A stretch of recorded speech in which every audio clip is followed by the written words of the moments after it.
Hello అండి, అందరికీ నమస్కారం. పచ్చిశనగలతోటి క్రిస్పీగా చక్కగా స్నాక్స్ క్రిస్పీ పప్పుల కింద రెడీ చేసుకోవచ్చు. ఇవి 1 గంట ముందు నానబెట్టిన శనగలు ఈ విధంగా నానబెట్టుకోవాలి. అలాగే నేను ఆయిల్ హీట్ చేస్తున్నాను, బాండీ పెట్టి కొద్దిగానే వేసుకోవాలండి.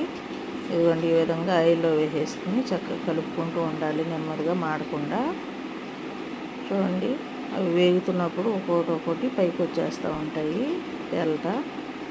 పైకి తేలుతాయండి. చూడండి ఎలా తేలుతున్నాయో, చక్కగా వేగినవన్నీ కూడా పైకి 1 బై 1 ఇలా తేలుతూ ఉంటాయి. చూడండి, ఆల్మోస్ట్ అన్నీ పైకి వచ్చేస్తున్నాయి కదా. అవి కొంచెం గోల్డెన్ బ్రౌన్ వచ్చేదాకా ఇలా వేయించుకుని అందులో ఉప్పు కారం వేసుకుని, అలాగే కరివేపాకు ఫ్రై చేసుకుని వేసుకుని చక్కగా మొత్తం కలిపేసుకోవాలండి. వీటిని కలిపేసుకుని చక్కగా ఇదిగోండి ఇలాగా స్టోర్ చేసుకుంటే చక్కగా ఎంతో రుచికరమైనటువంటి క్రిస్పీ స్నాక్స్ చక్కగా పప్పులు తయారైపోతాయి. పచ్చిశనగపప్పు, పెసరపప్పుతో కూడా చేసుకోవచ్చు. ఇలాగా మూంగ్ దాల్